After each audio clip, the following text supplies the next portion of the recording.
Bonjour, je suis Oussama Hamraoui, journaliste. J'ai participé à cet événement Leadership à la diplomatie climatique de l'action locale à l'action globale, le 24 et le 25 septembre.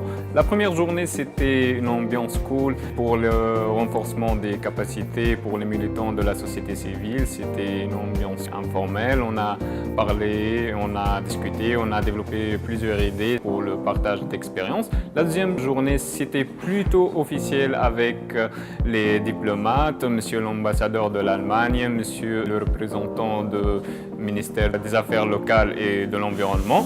Vraiment, c'était une belle expérience et c'était une grande motivation pour moi de parler de mon expérience avec l'organisation Climate Tracker qui travaille beaucoup sur le journalisme environnemental et sur les sujets de climate change. Et je suis de plus en plus motivé quand je vois tous ces gens qui partagent ces idées sur des causes très importantes. C'est le changement climatique.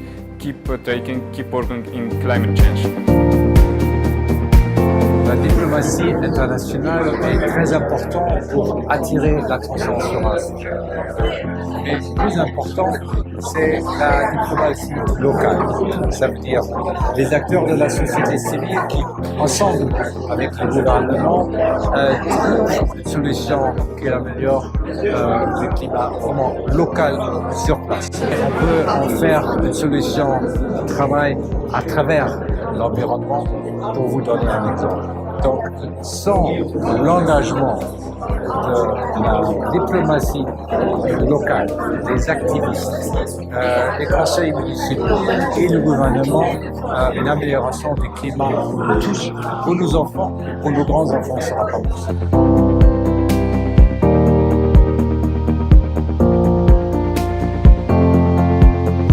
Je crois que c'est très important d'avoir ce genre de rencontre entre d'un côté les gouvernements, de l'autre la société civile. Sur un sujet comme le changement climatique, il n'y a rien qui ne peut se faire sans l'échelon global, et ça c'est la prérogative et la responsabilité des gouvernements, mais aussi sans l'échelon local qui est impulsé et mis en œuvre par la société civile. C'est dans cette rencontre permanente entre les uns et les autres que la réponse aux enjeux peut se trouver, non seulement sur le papier, dans des accords, dans des négociations internationales, mais dans la mise en œuvre de projets concrets au plus près du quotidien de chacun. Et c'est ce à quoi on s'astreint au quotidien en permanence.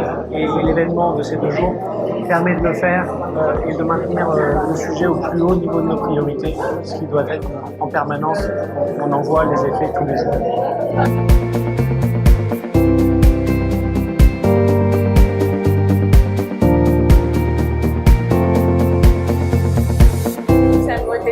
Heureux d'être ici aujourd'hui avec le Programme des Nations Unies pour le développement, à cette journée de diplomatie climatique, et nous sommes particulièrement heureux que le thème soit comment lier à la fois l'action locale et l'action globale.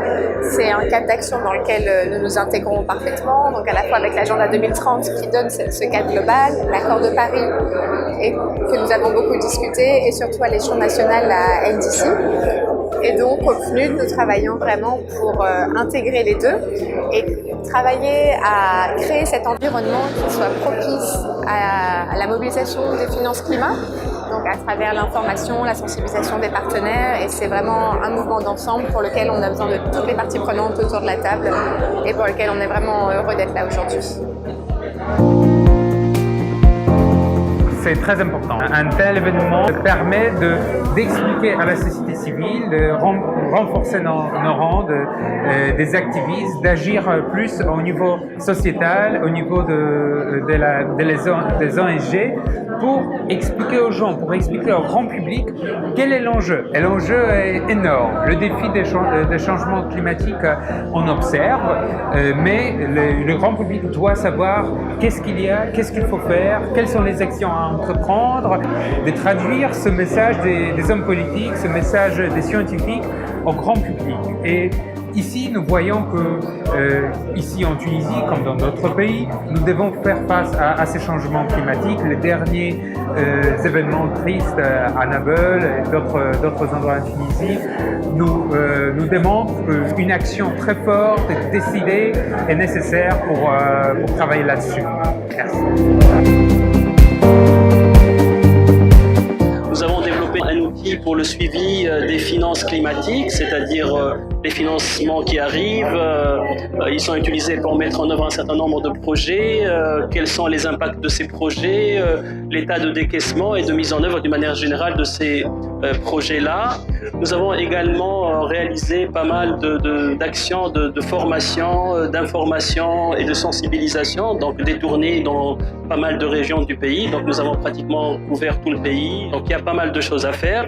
Il y a beaucoup de possibilités, il y a beaucoup d'opportunités. Maintenant, il faut se doter des moyens nous permettant d'accéder réellement et effectivement à ces financements climatiques. Je reste convaincu qu'on arrivera à faire quelque chose. Donc il faut rester toujours optimiste, il y a des difficultés, il y a des contraintes, mais il faut aller de l'avant et il faut surtout commencer. Cet atelier revêt à notre sens une importance capitale et qui cadre avec les enjeux actuels du changement climatique, organisé avec une bonne participation, aussi bien de diplomates, de décideurs, de la société civile et beaucoup d'autres acteurs actifs dans l'adoption des règles sur l'accord de Paris lors de la COP24 qui est planifiée actuellement en décembre 2018 à Pologne. J'ai eu le vrai plaisir de rencontrer tous les militants de l'environnement, les activistes locaux durant les 2 derniers jours. Et on a partagé beaucoup d'idées, on a échangé des contacts, on a invité la politique nationale et locale et les organisations qui ont mis en marche vraiment des projets pour le changement climatique. Parce que moi, je crois que c'est important vraiment cet engagement local pour mise en marche l'accord de Paris et ce qui se passe au niveau global. Puis c'est ça le dialogue de Talanoa.